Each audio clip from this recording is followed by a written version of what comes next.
দি আছে। সেইকাৰণে উঠি অহা যুৱক যুৱতীসকলে যদি কোনোবা যুৱকে ভাল জীৱন সংগিনী কন্যা যদি বৃদ্ধাশ্ৰমলৈ খেদি পঠিয়াইছে। আমাৰ দশম স্কন্ধ ভাগৱতত ভগৱন্ত শ্ৰীকৃষ্ণই কুৰকংশক বধ কৰি অন্ধকাৰ কাৰাগৰৰ পৰা পিতৃ মাতৃক বসুদেৱ দৈৱকীক উলিয়াই আনি দীঘল দি পৰি কৈছে, হে পিতৃ মাতৃ, তোমালোকে মোৰ কাৰণে জীৱনত বহুত কষ্ট পালা। মই মানৱ জীৱনৰ 100টা বছৰ তোমালোকৰ ঋণ পৰিশোধ কৰিব নোৱাৰোঁ। যিটো পিতৃ মাতৃ জন্মিলেক দেহ পুখিলেক অনুদিন শতেক বৎসৰে সিটো পুত্ৰে তাৰ খুজিবে নপাৰে ঋণ। যি পিতৃ মাতৃয়ে জন্ম দি আমাক এই বিশ্ব সংসাৰ দেখুৱালে, আমাৰ মানৱ জীৱনৰ 100টা বছৰত আমি সেই পিতৃ মাতৃৰ ঋণ পৰিশোধ কৰিব নোৱাৰোঁ। তেনেস্থলত ভাগৱন্তৰ দৰ্শন নজনাৰ কাৰণে পুত্ৰ হুয়া যিটো পিতৃক নোপোষয় দুৰ্জন আতি আবাতি তাহাৰো মাংসক তাকে খুৱাবই জমৰ কিং কৰে কাটি। কোনোবা পুত্ৰই যদি বৃদ্ধ পিতৃ মাতৃক অৱজ্ঞা কৰে, অনীহা কৰে, অশ্ৰদ্ধা কৰে, তেওঁ ইমান দুখৰ দোষী হ'ব লাগিব, তাৰ মাংস কাটি কাটি জম কিং কৰে তাকেই খুৱাব। অকল সিমানেই নহয়, বৃদ্ধ পিতৃ মাতৃ গুৰু বন্ধুজন নোপোষে পিতৃ পুত্ৰক, নিশ্বাস কাৰণতে জীৱনতে থাকোঁতে জানিবা সিটো মৃতক। বৃদ্ধ পিতৃ মাতৃক অৱজ্ঞা কৰা সন্তান যদিও উশাহ নিশাহ লৈ জীয়াই আছে, সি জীয়াতে মৰা। গতিকে জীয়াতে মৰা সন্তান হিচাপে যাতে আমি সমাজত পৰিচয় দিব লগা নহয়, জীয়াতে মৰা সন্তান যাতে আমি জন্ম দিব লগা নহয়, তাৰ কাৰণে আপোনালোকৰ এই 13খন গাঁৱৰ আদৰ্শৰে আমি প্ৰত্যেকখন গাঁৱে ভাগৱতৰ চৰ্চা কৰিব লাগিব। যদি জীৱন্ত অৱস্থাত প্ৰথম স্কন্ধৰ পৰা দ্বাদশ স্কন্ধ ভাগৱত শুনাৰ সৌভাগ্য ল'ব পাৰে, আপুনি জীৱন্ততে পৰীক্ষিতৰ দৰে মুক্তি পথ প্ৰশস্ত হৈ যাব। এই তথ্য আমাক দি আছে। আজি ভাগৱতৰ তথ্য নজনাৰ কাৰণে আজি আমাৰ ইজনে সিজনক হিংসা কৰি, ইজনে সিজনক দুখ দি নিজে সুখী হ'ব বিচাৰি আছে। এই স্বভাৱটো আমাৰ ভাগৱতে নাকচ কৰিছে যে আমি কেতিয়াও মোৰ নিজৰ সুখৰ কাৰণে আনৰ এজনক দুখ দিব নালাগে, মোৰ পৰিয়ালটোৰ সুখৰ কাৰণে আন এটা পৰিয়ালক যাতে আমি দুখ দিব লগা নহয়। সৰ্বপল্লী ৰাধা কৃষ্ণনে কৈছে, we need not cut down the tree to gather the fruit. আমি গছ এজোপাৰ ফলখিনি পাবৰ কাৰণে গছজোপাৰ গুৰিটো কাটিব নালাগে। In order to perfect human society it is not necessary for us to destroy the family or the nation. আমি এটা জাতি বা সমাজৰ নিজৰ উপকাৰৰ কাৰণে আনক যাতে দুখ দিব লগা নহয়। দুখ দিব পাৰিব, কি হ'ব? পাপ আয় পৰপীড়নম। আপুনি নিজৰ সুখৰ কাৰণে যদি আনক দুখ দিয়ে, আপোনাৰ পাপ হ'ব। পাপ হোৱাৰ লগে লগে আপোনাৰ জীৱনলৈ দুখ দুৰ্গতি নামি আহিব, আয়ুস কাটি দিব। 100 বছৰ ভোগ কৰিবলৈ নাপায়। আনক হিংসা কৰা মানুহ 100 বছৰ ভোগ কৰিবলৈ নাপায়। কাৰণ কাক হিংসা কৰিব? চবতে ভগৱান আছে, দেহটোহে পাৰ্থক্য আছে। কুকুৰৰ চিগাৰ ল গদৰ ভৰো আত্মাৰাম। দেহটোহে কুকুৰ মেকুৰী গাহৰি, আত্মা নহয়। কৰ্মফলেহে কুকুৰ মেকুৰী হৈছে, তাত আমাৰ হাত নাই। আমাক মানুহৰ জন্ম দিছে পৰিয়ালত, সমাজত, ওচৰ চুবুৰীয়াৰ লগত মিলা প্ৰীতি মৰম চেনেহত থাকিবৰ কাৰণে। আমি যদি ভাগৱতৰ দৰ্শন নাজানি কাৰোবাৰ পৰিয়ালত যদি শাহু বোৱাৰীয়ে কাজিয়া কৰি থাকে, ককাই ভায়ে কাজিয়া কৰি থাকে, স্বামী স্ত্ৰীৰ মাজত কাজিয়া কৰি থাকে, সীমা ঘূৰিয়াৰ মাজত কাজিয়া কৰি থাকে, তেতিয়া ভগৱানে ওপৰৰ পৰা চাই কয়, তোমালোকক 4 মুঠি জীৱৰ ভিতৰত সৰ্বশ্ৰেষ্ঠ উপাধি দি মিলা প্ৰীতিয়ে থাকিবৰ কাৰণে, মৰম চেনেহত থাকিবৰ কাৰণে, একতাৰ দোলে বান্ধ খাই থাকিবৰ কাৰণে তোমালোকক জন্ম দিছিলোঁ, আৰু তোমালোকে জ্ঞাতি হিংসা কৰা কুকুৰৰ দৰে কাজিয়া কৰে। এইবাৰ একেবাৰে জেগাত দি দিম, যিমান কৰা কৰি থাকিবা। কাৰোবাৰ যদি কাজিয়া কৰাৰ স্বভাৱ আছে, আজি ইয়াতে এৰিব। শাহু বোৱাৰীয়ে কাজিয়া কৰিব পাৰিব, 2জনীয়ে কুকুৰৰ জন্ম ল'ব লাগিব। স্বামী স্ত্ৰীয়ে কাজিয়া কৰিব পাৰিব, 2জনে কুকুৰৰ জন্ম ল'ব লাগিব। না ভুক্তং ক্ষিয়তে কৰ্ম কল্পকৌটি শৰ্তেয়পি অবশ্যমেব ভুক্তইবম কীতঃ কৰ্ম শুভা শুভম। কামৰ 2টা ভাগ, এটা ভাল আৰু বেয়া। ভাল কাম কৰিলে ভাল ফল, বেয়া কাম কৰিলে বেয়া ফল ভোগ কৰিবই লাগিব, কোটি জন্মত হ'লেও। এই তথ্য আমাক ভাগৱতে দি আছে। সেইকাৰণে ভগৱন্ত সকলোতকৈ প্ৰিয় হ'ল ভকত। আমি ভগৱন্তক ভাল পাওঁ, ভগৱন্তই ভকতক ভাল পায়। যাবৰ সময়ত উদ্ধৱক কৈছে, সখা ব্ৰহ্মা হৰ হলায়ুধ লক্ষ্মী প্ৰিয় জায়া। মই ব্ৰহ্মাকো ভাল পাওঁ, দাদা বলভদ্ৰক ভাল পাওঁ, শিৱকো ভাল পাওঁ। এওঁলোক 3জনতকৈ মোৰ ভাৰ্যা লক্ষীক মই বেছি ভাল পাওঁ। লক্ষীতকৈও পৰম সুন্দৰ মোৰ দেখা ইটো কায়া। মোৰ নিজৰ ভাৰ্যাজনীতকৈ মোৰ নিজৰ দেহটোক ভাল পাওঁ, আৰু মোৰ নিজৰ দেহটোতকৈও সবাতো অধিক তুমি মোৰ প্ৰিয়তম, নাহি আন বান্ধৱ উদ্ধৱ তুমি সম। গতিকে মই নিজৰ দেহটোতকৈও তোমাক ভাল পাওঁ, অৰ্থাৎ ভকতক ভাল পাওঁ। আমি ভগৱন্তক ভাল পাওঁ, ভগৱন্তই ভকতক ভাল পায়। সেই ভকতক যদি আপোনালোকে সেৱা শুশ্ৰূষা আচমনি কৰে, আপোনালোকৰ পুণ্য নহ'ব কেলৈ?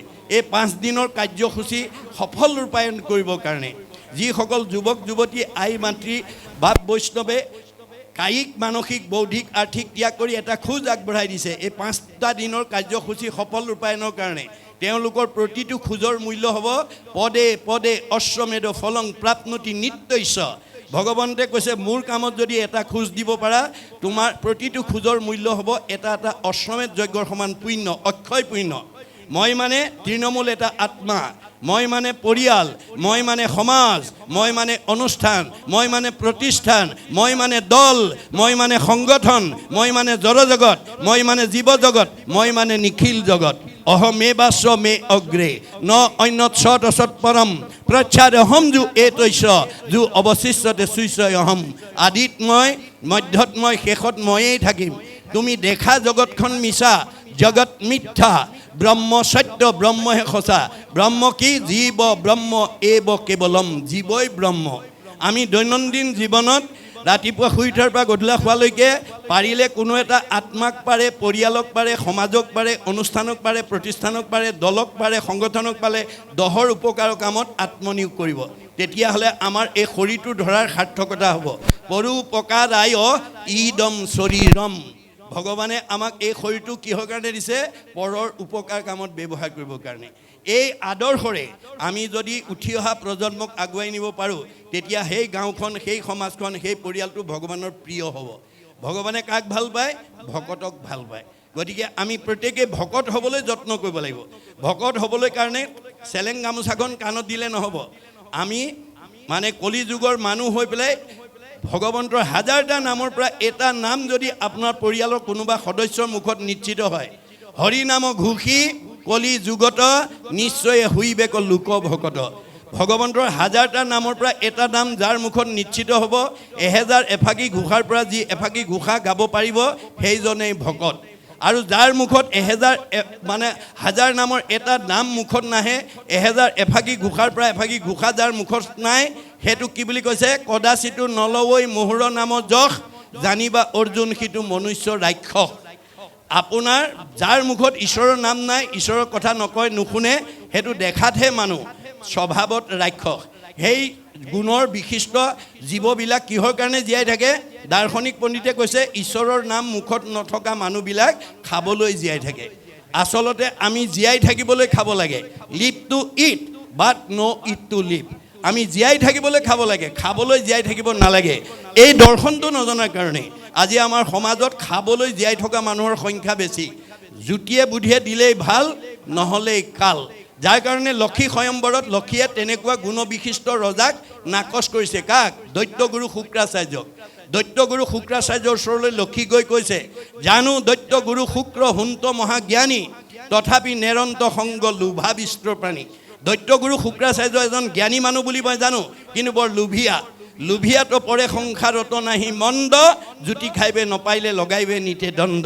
এনেকুৱা লোভিয়া মানুহক যদি মই স্বামী বৰণ কৰোঁ, অনাগত দিনত জুতিয়ে বুদ্ধিয়ে খুৱাব নোৱাৰিলে এওঁ সদায় মোৰ লগত কাজিয়া কৰিব। এনেকুৱা স্বামী কেতিয়াও স্বামীৰ গ্ৰহণযোগ্য নহয়। মনত ৰাখিব কথাটো। গতিকে কাৰোবাৰ লোভ চুপ বেছি আছে যদি আজিৰ পৰা অলপ অলপ এৰিব আৰু দেই।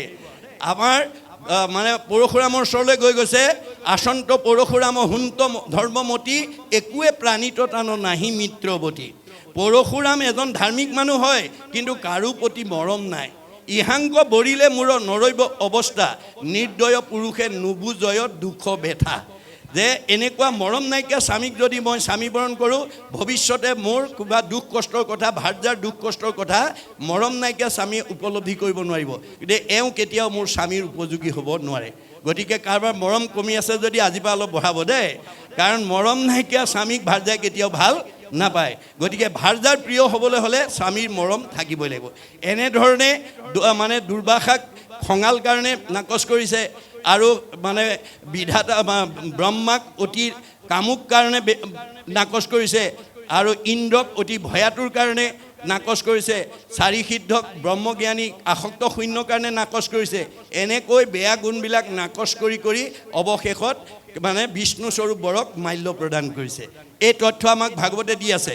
সেইকাৰণে উঠি অহা যুৱক যুৱতীসকলে যদি কোনোবা যুৱকে ভাল জীৱন সংগিনী কন্যা যদি পাব বিচাৰে, ভাগৱত শুনি ল'ব লাগিব। আৰু উঠি অহা গাভৰু ছোৱালীবিলাকে যদি ভাল স্বামী জীৱন সংগিনী হিচাপে পাবলৈ বিচাৰে ভাগৱত শুনিব লাগিব।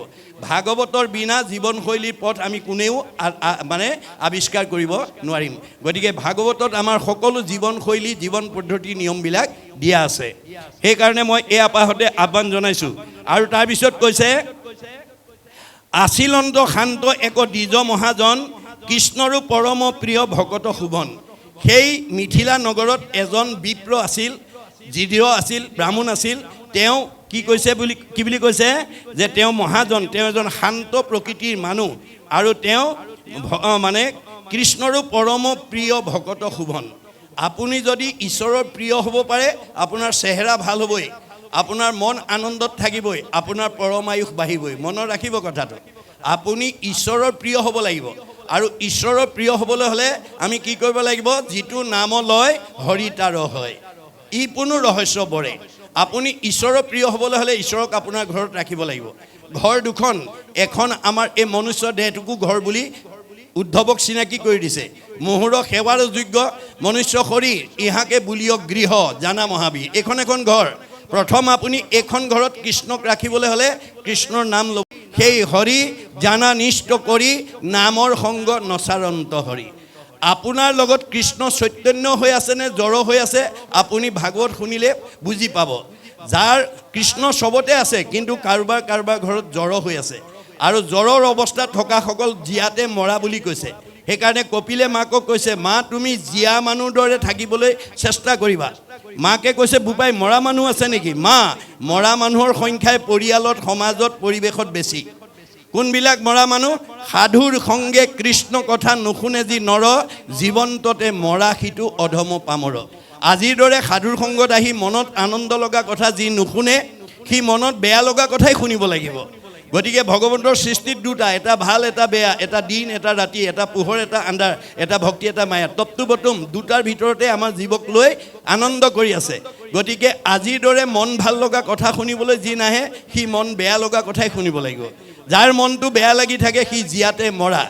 গতিকে জীয়াতে মৰা যাতে আমি হওঁ। তেতিয়া মাকে ক'লে, বোপাই জীয়া মানুহ হ'বলৈ কি কৰিব লাগিব? মা মোৰ শুনিৰ মল কথা কহন্ত শুনন্ত। মোৰ শুনিমল কথা যদি জানা পৰিয়ালক ক'বা, জীয়াৰী বোৱাৰীক ক'বা, ওচৰ চুবুৰীয়াক ক'বা, বন্ধু বান্ধৱক ক'বা। আৰু যদি নাজানা কাণ পাতি শুনিবা। শ্ৰোতা নহ'লে মা তুমি কোনোদিন জীৱনত বক্তা হ'ব নোৱাৰিবা। আনৰ ভাল কথা শুনাৰ যাৰ ধৈৰ্য নাই সি আনক ভাল কথা কোৱাৰ যোগ্যতা অৰ্জন কৰিব নোৱাৰে। মুত বিনে চিত্ত আন দেৱত নেদন্ত। মা মুত বিনে আন দেৱতাত মনোযোগ নিদিবা। কিয়? ব্ৰহ্মা আদি কৰি জীৱ যত ৰাম ৰাম ৰাম ৰাম ৰাম মায়া সজ্জা মাজে আশ্ৰয় ঘুমতি যায়। আপুনি মইনো কোন? সৃষ্টিকৰ্তা ব্ৰহ্মা, সংহাৰকৰ্তা শিৱ, পালনকৰ্তা বিষ্ণুকে প্ৰমুখ্য কৰি ৩৩ কোটি দেৱতা ভগৱানৰ মায়াত বন্দী হৈ আছে। তেওঁলোক নিজেই আন্ধাৰত আছে। আন্ধাৰত থকা দেৱতাৰ আশ্ৰয় ল'লে কোনোবাই পোহৰ পাব নেকি? আন্ধাৰত বহি থকা মানুহ এজনৰ কাষত বহিলে কোনোবাই পোহৰ পাব নেকি? নাপায়। ক'ত বহিব লাগিব? যে মাং প্ৰপদন্তে মায়া মেতাম তৰন্তিতে। মই পোহৰ, মই শাশ্বত, মই সনাতন, মই ব্ৰহ্ম। মোৰ কাষত যেতিয়ালৈকে আশ্ৰয় নল'বা তেতিয়ালৈকে মোৰ সৃষ্ট অজ্ঞান আন্ধাৰ দুখ কষ্টতে তুমি ভোগ কৰি থাকিব লাগিব। আৰু মোত আশ্ৰয় লোৱাৰ লগে লগে পৰম আনন্দ আহি মনত মিলয়, তেবে তাকো আৰু তিনি তাপে নোচোৱায়। আমি যেতিয়ালৈকে ভগৱন্তৰ আশ্ৰয় ল'ব নোৱাৰিম তেতিয়ালৈকে এই তিনিটা লেয়াৰৰ ভিতৰতে আমাৰ জীৱ ঘূৰি থাকিব লাগিব। পুনৰপি জনমম পুনৰপি মৰণম, পুনৰপি জনমম পুনৰপি মৰণম। এই জন্মত নহয় অহা জন্ম, অহা জন্ম নহয় পৰজন্ম। কোটি জন্মত হ'লেও আজিৰ দৰে পৰিৱেশলৈ আহি ভাগৱত শুনি যেতিয়ালৈকে মন পবিত্ৰ কৰিব নোৱাৰিব তেতিয়ালৈকে জীৱ সংসাৰ চক্ৰত ঘূৰিয়েই থাকিব। এয়াই হৈছে ভাগৱত দৰ্শন। এই কথাখিনি জানিবৰ কাৰণে, বুজিবৰ কাৰণে আৰু উঠি অহা প্ৰজন্মক বুজাবৰ কাৰণে আমি প্ৰত্যেকে যদি অকণমান কায়িক, মানসিক, বৌদ্ধিক, আৰ্থিকভাৱে ত্যাগ কৰিব পাৰোঁ এয়া হ'ব আমাৰ অক্ষয় পুণ্য। আজি আপোনালোকে 5টা দিনৰ কাৰ্যসূচী সফল ৰূপায়ণৰ কাৰণে যিসকলে দান বৰঙণি দিছে আপোনালোকৰ উপাৰ্জনৰ সাৰ্থকতা কৰিছে। অৰ্থ আৰ্জি 12 কিঞ্চিত একো নাহি ফল, যদি নভজয় হৰি চৰণ কমল। আমি ধন উপাৰ্জন কৰি যদি ভগৱন্তৰ সেৱা কৰ্মত যদি ব্যৱহাৰ কৰিব নোৱাৰোঁ সেই ধনৰ কোনো মূল্য নাই। কিয়? দুখ কৰি ধন ধান আৰ্জা যত মানে কৃষ্ণে এৰে যদি তাকো খাইবে আনে। আপুনি যিমান ব্যৱসায় বাণিজ্য চাকৰি কৰি ধন সংগ্ৰহ কৰি বেংকত ফিক্সড ডিপজিট কৰি নাৰাখক কিম্বা যিদিনাখন আমাৰ দেহৰ পৰা আত্মা ওলাই যাব আপোনাৰ ফিক্সড ডিপজিটৰ টকাটো আপুনি ভোগ কৰিবলৈ নাপায় কোনে ভোগ কৰিব নমিনীয়ে ভোগ কৰিব সেইকাৰণে গুৰুজনে কৈছে জীয়াই থাকোঁতেই নিজ হস্তে আৰ্জি যদি উক জগন্নাথ কিছু ব্যয় কৰি উক হৰিৰ সেৱাত এই দুখন হাতেৰে যি উপাৰ্জন কৰিছা তাৰ কিবা এটা অংশ ভগৱানৰ সেৱা কৰ্মত ব্যৱহাৰ কৰিবা যিবা কিছু আছে ধন তেজাত আৰু মোহ মন কিছু ব্যয় কৰা হৰি অৰ্থে ভগৱানে যি দিছে তাতে মোহগ্ৰস্ত হৈ নাথাকিব দিল খুচিকৈ পবিত্ৰ অন্তৰে দিবা তেবে সেই ভকতি বাঢ়ে মাধৱত প্ৰেম চৰে তেবে ধন নাযায় তাৰ ব্যৰ্থে এই 5 দিনীয়া কাৰ্যসূচী সফল ৰূপায়ণৰ কাৰণে যিসকলে দান বৰঙণি দিছে এয়া ব্যৰ্থ হৈ যোৱা নাই এক গুণ লগাইলে অনন্ত গুণ হয় নাজানি মুগুধ হবে ধন সাঞ্চিত হয় এই কথাটো নজনা মানুহে ভাল কামত পইচা খৰচ কৰিবলৈ ইচ্ছা নকৰে ফলত কি হয় ভগৱানে কৈছে শাকত নেখাই লোন পিটিকাত যাব 3 গুণ মোৰ কামত যদি কোনোবাই দিবলৈ মানে ইচ্ছা নকৰে তাৰ বেয়া কামত মই 3 গুণ খৰচ কৰাই দিম ধন সাঞ্চি যিটো বিষ্ণু বৈষ্ণৱক নেদৈ গৃহাগত ভৈলে তাক নাই বুলি খেদৈ মাধৱৰ নাম লৈ বৈষ্ণৱ বোলাৱে হেনয় জনক দণ্ড দিয়ন্ত মাধৱে মই দিয়া ধন থাকি মোৰ কামত বিচাৰি গ'লে যদি কোনোবাই নিদিয়ে আদৰণি সমিতিহে জানিব কোনে কোনে ঘূৰাই পঠিয়াইছে গতিকে তেওঁ বৈষ্ণৱেই হওক বা অবৈষ্ণৱেই হওক তেওঁক মই দণ্ড দিমেই কেনেকৈ দিম নহি চুৰে নাই নহি অগ্নিয়ে দহয় নহি দণ্ড বন্ধ ভূঞা ৰাজাই লয় তাৰ ধনটো হয় চুৰ ডকাইত উগ্ৰপন্থীৰ দ্বাৰা লৈ যাম নহয় আকস্মিক দুৰ্ঘটনা বেমাৰ আজাৰ দি ডাক্তৰে খাব নহয় কাজিয়া পেচাল লাগি কেছ মামলা লাগি পুলিচে খাব সিমানতো মই ৰেহাই নিদিওঁ हाँ धन বুলি পাছে কান্দে ৰাও বান্ধি ঘৰে ঘৰে ভিক্ষা মাগে কৃষ্ণ কৃষ্ণ বুলি গতিকে মূল কামত খৰচ নকৰা মানুহজনক মই পৰ জন্মত পিছৰ জন্মত ভিক্ষাৰী কৰি পঠিয়াম আৰু মোৰ নাম লৈ লৈ ভিক্ষা নুখুজিলে তেওঁ সেই অপৰাধৰ পৰা মুক্ত হ'ব নোৱাৰিব এতিয়া আপোনালোকে গাড়ীৰে মটৰে ট্ৰেইনত গ'লে দেখিব যি জনগোষ্ঠীৰে ভিক্ষাৰী নহওক ভগৱানৰ নাম লৈ ভিক্ষা খোজে এয়া ভাগৱত দৰ্শন গতিকে আমি ভগৱানে দিয়া ধন থাকি যাতে আমি পৰজন্মত ভিক্ষাৰী হ'ব লগা নহয় তাৰ কাৰণে ভাগৱত শুনিবলৈ আহিব লাগিব আমি কেনেকৈ উপাৰ্জন কৰিব লাগে কেনেকৈ ভগৱানক পুজিব লাগে ভাগৱতত কৈছে ন্যায় উপাৰ্জিত বিত্ত শুদ্ধ আতিশয় সেই বিত্তে ভগৱন্তক পুজিবে লাগয় মানে আমি সৎভাৱে উপাৰ্জন কৰা অৰ্থৰে আমি ঈশ্বৰ সেৱা কৰিব লাগে অন্যায়ভাৱে আনি পেলাই যদি আমি ভগতত লগাই পেলাই পাপ দূৰৰ কাৰণে বিচাৰে সেইটো নহ'ব বুলি কৈছে অভক্তৰ দ্ৰব্য মই নলওঁ সকলোৱে যেন শিমলুৰ পুষ্প পৰি থাকে তলে ভগৱন্তই সেই দ্ৰব্য কেতিয়াও গ্ৰহণ নকৰে আপুনি ন্যায়কৈ আনিছে নে অন্যায়কৈ আনিছে আমাৰ হৃদয়তে ভগৱন্ত আছে সমস্ত ভূতৰে মই আছোঁ হৃদয়ত চব কথা গম পায় আমি ভগৱানক ঠগিব নোৱাৰোঁ গতিকে আমি ভাগৱত শুনি এই বেয়া স্বভাৱবিলাক এৰিব লাগিব গতিকে আপুনি এগুণ লগালে অনন্ত গুণ দিয়ে এই তথ্যটো দ্ৰুপদী ক্ষেত্ৰত প্ৰমাণ দেখুৱাই থৈ গৈছে আপোনালোকে সকলোৱে জানে ভগৱন্তৰ 16,108 গৰাকী ভাৰ্যা 8 গৰাকী সকলোতকৈ ধুনীয়া তেওঁলোকক অষ্টমহিষী বুলি কোৱা হয় কৃষ্ণই বাকী সকলোতকৈ 8 গৰাকীক বেছি মৰম কৰে বেছি ভাল পায় কিন্তু এই 8 গৰাকীতকৈ আকৌ দ্ৰুপদীক বেছি ভাল পায় এই কথাটো 8 গৰাকীয়ে জনাৰ পিছত কৃষ্ণৰ ওপৰত খুব জেদ যে আমি ইমান ধুনীয়া ধুনীয়া 8 গৰাকী থাকোঁতে এওঁ আকৌ দ্ৰুপদীকো ভাল পায় গতিকে কোনে কি ভাবে ভগৱন্তই জানে এওঁলোকে মানে মই দ্ৰুপদীক কিয় ভাল পাওঁ এই কথাটো যদি বাস্তৱ উদাহৰণৰ দ্বাৰা এওঁলোকক যদি দেখুৱাই সংস্কাৰ কৰিব নোৱাৰোঁ অনাগত দিনত এওঁলোকে মোক এই কথা লৈ জেদ কৰিব খুব কৰিব গতিকে 8 গৰাকীক সংস্কাৰ কৰি দিয়া উদ্দেশ্যে ভগৱন্তই তৎক্ষণাৎ মানে এটা কৰ্ম আঁচনি যুগুত কৰি অস্ত্ৰ পৰিচালনা কৰি আছে অষ্টপ আৰু দ্ৰুপদীক আমন্ত্ৰণ কৰিছে অস্ত্ৰ পৰিচালনা কৰি থাকোঁতে হঠাৎ অস্ত্ৰ লাগি আঙুলি কাটি তেজ ওলালে কৃষ্ণৰ আঙুলি তেজ ওলোৱা দেখি 8 গৰাকীয়ে ফটা কাপোৰ বিচাৰি ভিতৰ সোমালে সেই সময়তে দ্ৰুপদী আহি তেওঁৰ সন্মুখত উপস্থিত হ'ল আৰু কৃষ্ণৰ আঙুলি তেজ ওলোৱা দেখি তেওঁ অকণো অপেক্ষা নকৰি পিন্ধি যোৱা শাৰীখনৰ আঁচল এটা ফালি তৎক্ষণাৎ কৃষ্ণৰ আঙুলি বান্ধি তেজ ৰাখি দিলে 8 গৰাকীয়ে ফটা কাপোৰ লৈ আহি দেখে কৃষ্ণৰ আঙুলি দ্ৰুপদীয়ে বান্ধিলেই ভালেতো এওঁক ভাল পায় সেইদিনাহে বুজি পাইছে কিয় ভাল পায় অৰ্থাৎ কৃষ্ণই দৈহিকভাৱে নহয় ভক্তিত ভাল পায় গতিকে তেওঁলোক সংস্কাৰ হ'ল কিন্তু দ্ৰুপদীয়ে এটুকুৰা বস্ত্ৰ ধাৰ লাগিল এটুকুৰা বস্ত্ৰৰ ধাৰ অনন্ত বস্ত্ৰৰূপে পৰিশোধ কৰি দি জগতলৈ নিদৰ্শন এৰি থৈ গৈছে কোনদিনা যিদিনা ৰজস্বলা অৱস্থাত দুঃশাসনে দ্ৰুপদীক ৰাজসভাত বস্ত্ৰহৰণ কৰিছিল সেইদিনাখন বস্ত্ৰৰ ধাৰ বস্ত্ৰৰে পৰিশোধ কৰি জগতলৈ নিদৰ্শন এৰি থৈ গৈছে সেইকাৰণে দাৰ্শনিক পণ্ডিতে কৈছে to be faithful to your land will be faithful to you আপুনি মাটিডৰাক বিশ্বাস কৰি খেতি কৰিবলৈ শিকক মাটি দৰাই কেতিয়াও আপোনাৰ বিশ্বাস ভংগ নকৰে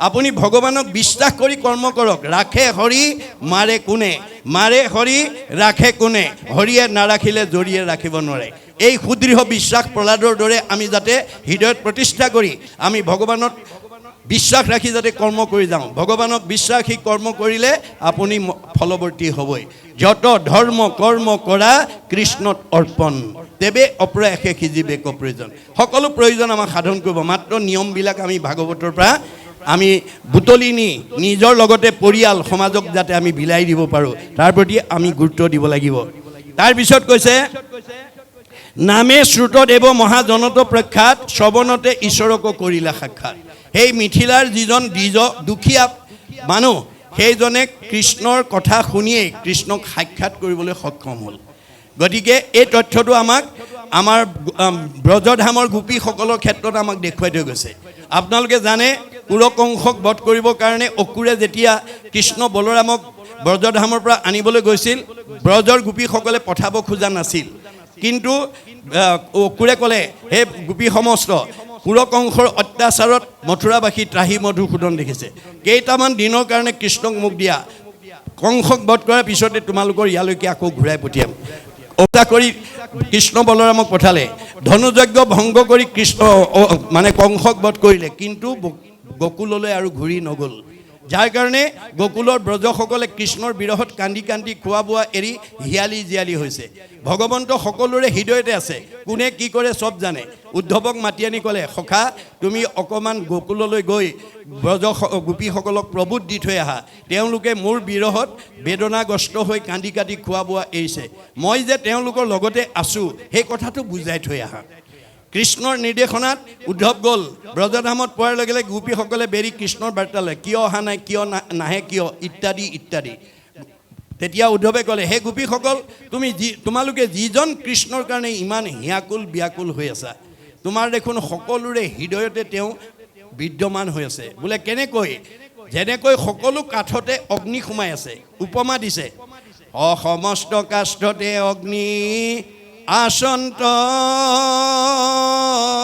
বিআপি অঘৰিখন বিনেতাংক নেদেখে তথাপি সকলো কাঠতে অগ্নি সোমাই আছে কিন্তু যেতিয়ালৈকে ঘঁহাই দিয়া নাযায় তাৰ ভিতৰৰ অগ্নিটো কোনেও দেখা নাপায় উদাহৰণস্বৰূপে জুইচিলা কাঠিটোতে বাঁহটোতে অগ্নি সোমাই আছে এহাতে কাঠিটো আৰু এহাতে বাঁহটো লৈ যদি দিনটো বহি থাকে আমি তাৰ ভিতৰৰ জুইটো দেখিমনে নেদেখোঁ কাঠিটো লৈ যেতিয়ালৈকে বাঁহটোত ঘঁহাই নিদিয়ে তেতিয়ালৈকে তাৰ ভিতৰৰ জুইটো আমি দেখা নাপাওঁ সেইমতে সবাৰো সেইমতে কৃষ্ণ সকলোৰে হৃদয়তে আছে সেইমতে কৃষ্ণ আছে সবাৰো হৃদিত ভকতি নভৈলে নুন্ত কাহাঁতো বিদিত আমাৰ সকলোৰে হৃদয়তে কৃষ্ণ আছে কিন্তু আজিৰ দৰে যদি আমি ঈশ্বৰৰ কথা শ্ৰৱণ কীৰ্তন নকৰোঁ আমি প্ৰত্যেকৰ হৃদয়ৰ কৃষ্ণ কথা উপলব্ধি কৰিব নোৱাৰোঁ যাৰ কাৰণে আজি আমাৰ বহুতে এজনে আনজনক আঘাত পোৱাকৈ কথা কয় মনত দুখ দিয়াকৈ কথা কয়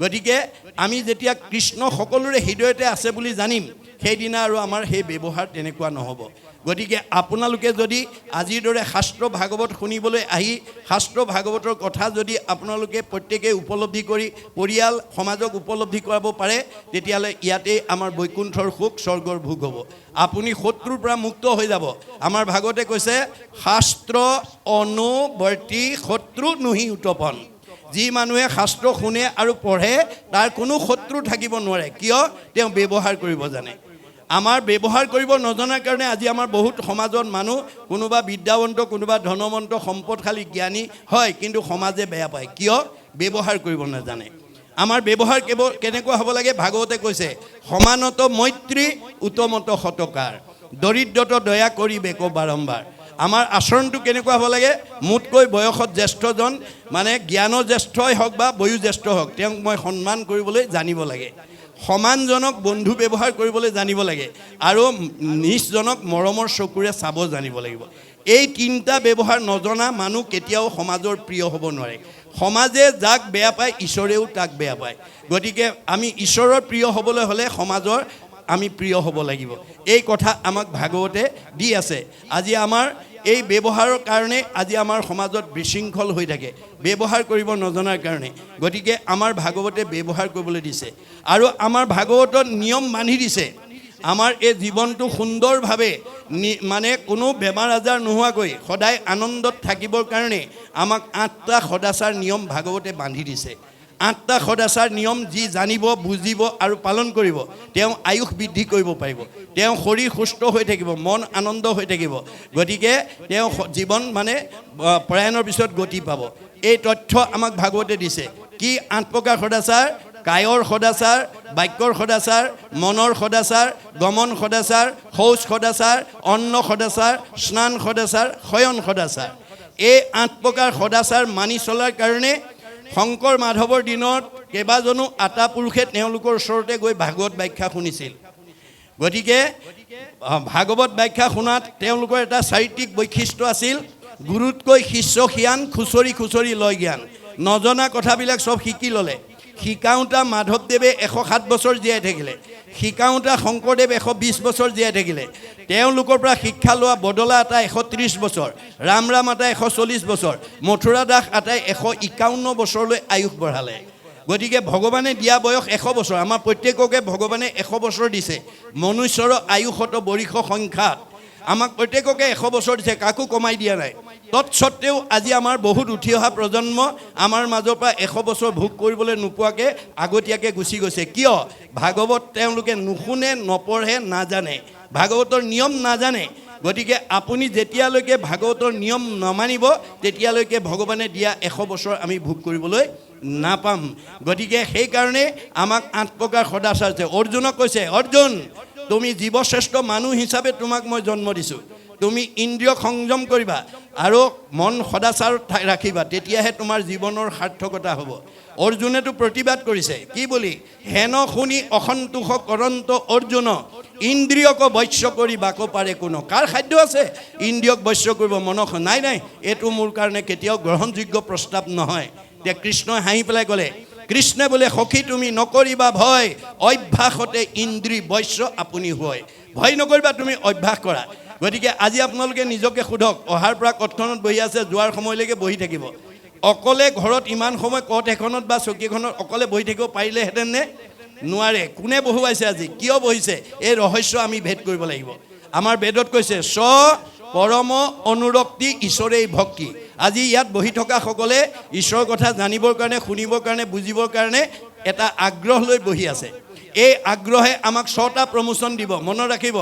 আগ্ৰহ, ৰতি, প্ৰীতি, ভক্তি, শান্তি, 6 নম্বৰত মুক্তি। এই স্তৰলৈকে আমি আগুৱাই যাবই লাগিব, নহ'লে সংসাৰ চক্ৰত ঘূৰি থাকিব লাগিব। গতিকে আমি আগ্ৰহেৰে ঈশ্বৰৰ কথা শুনিলে আপুনি ৰথ হৈ যাব। আপোনাৰ শৰীৰলৈ কোনো মানে দুখ বেদনা আহিব নোৱাৰে। কাৰোবাৰ কঁকাল বিষ আছে যদিও, ভৰি বিষ আছে যদিও আহিব নোৱাৰে।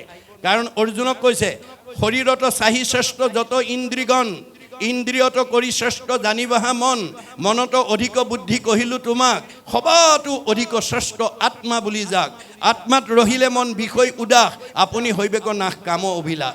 হে অৰ্জুন, তোমাৰ শৰীৰটোতকৈ ইন্দ্ৰিয়বিলাক শ্ৰেষ্ঠ, ইন্দ্ৰিয়বিলাকতকৈ মন শ্ৰেষ্ঠ, মনতকৈ আত্মা শ্ৰেষ্ঠ, আত্মাতকৈ আৰু মানে আত্মাত যেতিয়া তোমাৰ মন মানে অধিষ্ঠিত কৰিব পাৰে, তোমাক আৰু কোনো বিষয়ে দুখে স্পৰ্শ কৰিব নোৱাৰে। গতিকে আজি আপোনালোকৰ 10টা ইন্দ্ৰিয় ভাল আছে কাৰণে আহিলে। 10টা ইন্দ্ৰিয় ভাল থাকিলেও আহিব নোৱাৰে। যদি মনে কয় নাই নাই এতিয়া ৰাতিখন গৈ ভাগৱত শুনিব নোৱাৰোঁ, কষ্ট হ'ব, এই বুলি যদি মনে কয় আহিব নোৱাৰে। মনে আহি গ'ল, অহাৰ পিছতো কিন্তু মন ইমান চঞ্চল যে ভাগৱত আলোচনা হৈ থাকোঁতে অন্য চিন্তা কৰি আছে। ঘৰত এৰি থৈ অহা ল'ৰা ছোৱালীকেইটাৰ কথা, ঘৰত এৰি থৈ অহা এটা ব্যৱসায় কথা, অহাকালিলৈ কিবা কাম বনৰ কথা ইত্যাদি ইত্যাদি। তেতিয়া কিন্তু আমাৰ বুদ্ধিয়ে ক'ব লাগিব, ঐ মন, ৰাতিপুৱা শুই উঠাৰ পৰা গধূলা খোৱালৈকে, জন্মৰ পৰা আজি তাৰিখলৈকে সদায় ধন টকা পইচা, ইন্দ্ৰিয় সুখ বুখ, পৰিয়াল পোহপালনৰ কথা সদায় চিন্তা কৰি আছোঁ। আজি কিমান ভাগ্যৰ মূৰত ভকতৰ সংগত বহি স্বাদত অমৃতময় পৰম আনন্দ ৰস পান কৰি জন্ম জন্মান্তৰ কাৰণে অক্ষয় পুণ্য অৰ্জন কৰি জীয়াই থাকোঁতে শান্তি আৰু মৰিলে সদগতি পোৱাৰ পথ পাইছোঁ, তই অকণমান ধৈৰ্য ধৰ। এই বুলি মনক মানে ধৈৰ্য ধৰাই বুদ্ধিয়ে আত্মাত নি থ'ব লাগিব। আত্মা ক'ত আছে?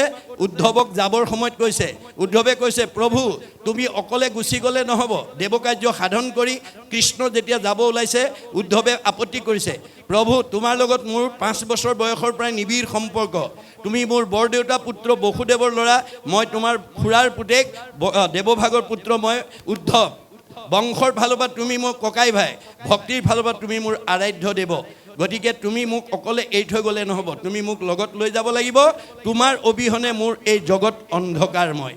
এতিয়া কৃষ্ণই হাঁহি পেলাই ক'লে সখী তুমি ঠিকেই কৈছা, কিন্তু মই যদি তোমাক মোৰ লগত লৈ যাওঁ তেতিয়াহ'লে মই যি লক্ষ্য আৰু উদ্দেশ্য লৈ পৃথিৱীলৈ আহিছিলোঁ সেই লক্ষ্য আৰু উদ্দেশ্য ভ্ৰষ্ট হৈ যাব। কিয়? তুমি আমি দুয়ো গ'লে মিলিব অনৰ্থ, লুপ্ত হৈব জ্ঞান ইটো ভকতিৰ পথ। ভকতক যদি ভগৱন্তই লৈ যায় ভক্তিৰ পথটো বন্ধ হৈ যাব। ফলত কি হ'ব? অধৰ্মে পিৰিব লোক যাইবে অধুগতি, ভকতিক ৰাখি তুমি থাকিও সম্প্ৰতি। তুমি ভক্তিৰ পথ প্ৰৱৰ্তন কৰি থাকিব লাগিব। গতিকে মোৰ এই মহাবাক্য নচাৰিবা তুমি, শ্ৰৱণ কীৰ্তন প্ৰৱৰ্তাই থাকা তুমি।